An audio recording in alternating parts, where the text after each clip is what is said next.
नमस्कार। सभी 12 राशियों के दर्शकों का बहुत बहुत स्वागत। आज आपके लिए एक विशेष और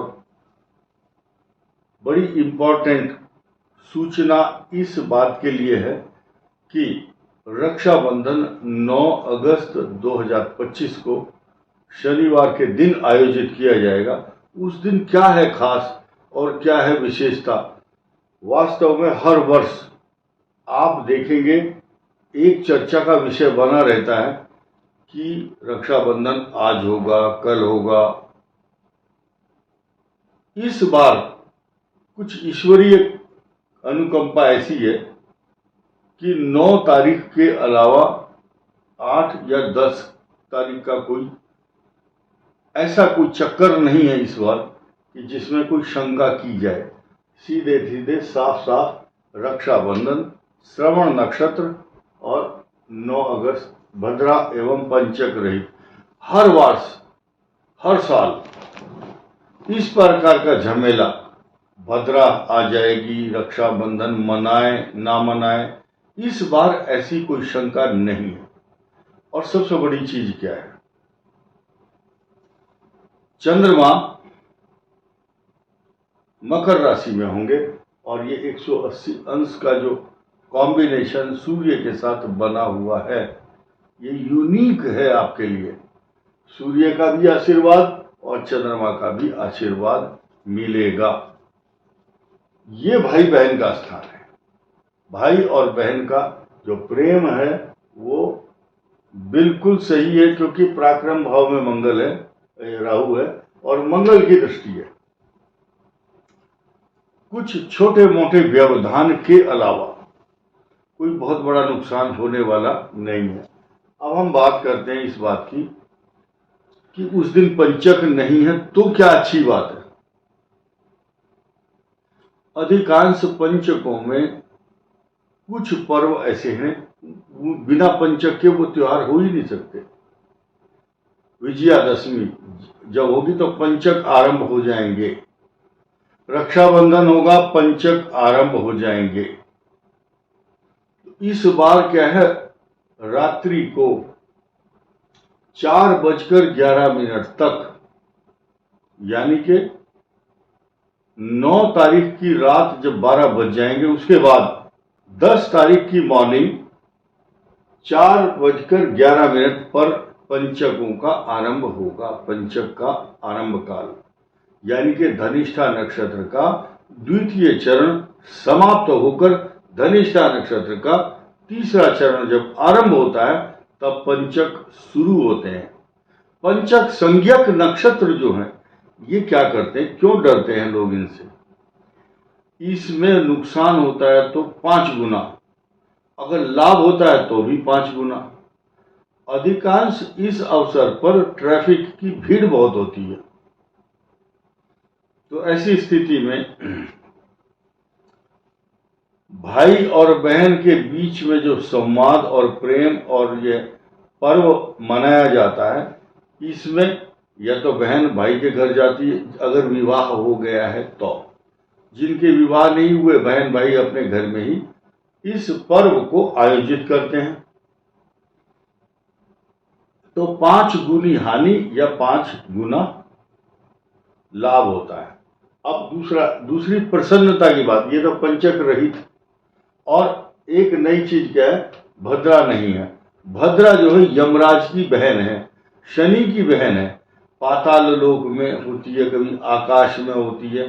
तो इस भद्रा का जो शक है, हालांकि मकर राशि की भद्रा बहुत नुकसानदायक नहीं हो, फिर भी हम आपको यही कहेंगे कि ये जो मकर राशि का जो श्रवण नक्षत्र का जो योग है वो आपके लिए बहुत हानिकारक नहीं है, अपितु लाभदायक रहेगा। अब इन राशियों के जो जातक हैं, किनको ज्यादा कष्ट है, किसको परेशानी है, ये सब बातें बताने से पहले हम ये बताना चाहेंगे, ये पर्व राजा बलि और वामन अवतार, भगवान का जो अवतार हुआ वामना अवतार, छोटा सा कद बनाया और कद के अनुसार राजा बलि से भिक्षा याचना करने के लिए गए भगवान विष्णु। वामन अवतार की बात है, छोटा सा स्वरूप है। तो राजा बलि अपने वचनों के अनुसार पक्के थे एकदम, जो मुंह से कहा वो करते थे राजा बलि। अब ये बलि की चर्चा हम इसलिए करें कि जो मंत्र हम बोलेंगे उसमें राजा बलि की चर्चा होगी। तो शुक्राचार्य ने मना किया कि ये छल करने के लिए आ रहे हैं। शुक्राचार्य उस संकल्प करने वाली जो जो पात्र था, उसकी जो नली थी, टोंटी ऐसे जाती है नाली सी, उसमें छिप करके शुक्राचार्य बैठ गए। और भगवान वामनावतार को पता चला, वामन भगवान को, उन्होंने कुशा की एक लेकर के, और उसमें उसको राजा बलि को कहा कि ये इसमें कुछ अटक रहा है, जल पूरी ढंग से नहीं आ रहा है। तो कुशा डाली तो शुक्राचार्य की आंख एक बेकार हो गई। ये कथा है। अब एक राजा बलि ने कहा कितनी जमीन चाहिए, कितनी भूमि चाहिए? बोले जितनी नाप लो। बोले नहीं, 2.5 पग। तो एक पैर में एक लोक नापा, दूसरी में दूसरा, और तीसरी में कहा कि बताओ भाई कहाँ रखूं? राजा बलि ने कहा महाराज मेरे मस्तक पर रखो, मेरी बुद्धि निर्मल हो जाएगी, मैं बहुत अंधकार में था। भगवान स्वयं त्रिलोकीनाथ कोटि ब्रह्मांड नायक मेरे सामने मेरे पास आए, जमीन मांगने के लिए। दो पग जमीन दे दो, 2.5 पैर। तो भगवान भी उससे प्रसन्न हुए। तो राजा बलि से कहा मांगो, क्या मांगते हो? हम बहुत प्रसन्न हैं, तुमसे जो कहा तुमने किया। तो राजा बलि ने उसको पाताल लोक का राजा तो बनाया। राजा बलि को भगवान वामन ने पाताल लोक का राजा बनाया और पूछा बोलो क्या इच्छा है? तो राजा बलि ने कहा महाराज आप हर समय मेरे सामने रहें, इसलिए मैं आपको अपना द्वारपाल नियुक्त करता हूं। तो भगवान तो प्रेम के वश में है, तो प्रेम के वशीभूत उसका द्वारपाल बनना स्वीकार किया। यानी कि प्रेम के वशीभूत वहां पर बंध गए। अब मां लक्ष्मी को चिंता हुई कि मेरे पति कहाँ है? नारद जी ने कहा तुम्हारे पति द्वारपाल की ड्यूटी कर रहे हैं पाताल लोक के राजा बलि के यहाँ पर। तो मां लक्ष्मी चूंकि पाताल लोक में जा करके राजा बलि को कहा तुम मेरे भाई हो, भाई हो, मेरा जन्म समुद्र से हुआ है। लक्ष्मी जी का प्रादुर्भाव प्राकट्य समुद्र से है। तो कहा मैं रक्षाबंधन के दिन था, उस दिन तो रक्षा सूत्र बांधा, तो मंत्र पढ़ा जाता है हर जगह। जब भी ये नवद्धो बलि राजा दानवेंद्रो महाबला, वो राजा बलि जो है जिस मंत्र से, जिस धागे के द्वारा बांधे गए, तेन त्वाम प्रतिबध्नामि, उसी मंत्र से मैं आपको बांधती हूं। लक्ष्मी ने राजा बलि को बांधा, वो बहन इस कामना से बांधती है। तेन त्वाम प्रतिबध्नामि रक्षो माचल माचला, यानी कि आप मेरी रक्षा करें आजीवन। क्लियर होगी बात?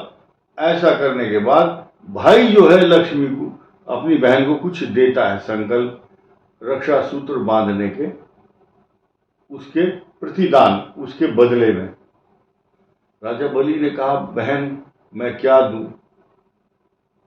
उसने कहा तुमने मेरे पति को यहाँ द्वारपाल जो बना के भेज रखा हुआ है, इसको छोड़ दो। राजा बलि ने कहा भगवान कितने चतुर हैं और लक्ष्मी जी भी कितने चतुर हैं, अपने पति को, मुझे प्रेम के बंधन में बांध करके अपने पति को मुक्त कराया। ये बहुत बड़ी बात है, जो रक्षाबंधन के दिन भाई बहन के प्रेम का प्रतीक है। और बहनें जो है प्रतीक्षा करती हैं, और इस बात की प्रतीक्षा भी करती हैं, और ये कामना भी करती है कि वो दीर्घायु हो, स्वस्थ रहे, इस संसार में जितना बहन भाई के प्रति वफादार है या उसके प्रति जो कामना करती है, इतना और कोई नहीं करता। कुछ लोगों को बुरा लग रहा होगा, लेकिन नहीं, सच्चाई यही है। और एक नई चीज, विषय के विषयांतर नहीं होगी, यानी कि जब बहन, गांव में अक्सर देखोगे आप कि बहन को अगर 100 रुपया कोई देता है भाई, तो वो अधिकांश बढ़ा चढ़ा करके बताती है उसने बहुत पैसा दिया, मेरे भाई ने मेरे को वस्त्र दिया, आभूषण दिया, पैसा दिया। तो ये भाई और बहन के प्रेम का जो प्रतीक है, अटूट प्रेम का बंधन है ये। तो ये बहुत बड़ी बात है और इस पर्व को मनाइए ठीक से। कैसे? राहु काल नहीं होना चाहिए 10:30 बजे से पहले, 9 से 10:30 के बीच में उस दिन राहु काल होगा। और मिष्ठान्न और रक्षा सूत्र के साथ भाई का स्वागत किया जाए। ऐसी स्थिति में उस दिन ग्रहों की जो गति है बहुत शुभ है। 2 शुभ ग्रह, दैत्यों के गुरु शुक्राचार्य, देवताओं के गुरु बृहस्पति एक ही स्थान पर बैठ करके अपनी आशीर्वाद और अपनी मंगल कामना सब जितने भी राशि वाले भाई बहन हैं सबके प्रति शुभत्व प्रदान करेंगे, क्योंकि उस दिन श्रवण नक्षत्र है और ये चंद्रमा का नक्षत्र है और चंद्रमा के नक्षत्र पर सूर्य की दृष्टि है। यानी कि आप ये समझिए कि इन दोनों की दृष्टि का आपस में होना, भद्रा रहित होना और पंचक रहित होना, ये खुशी का समाचार है। इस वीडियो में इतना ही। धन्यवाद, नमस्कार।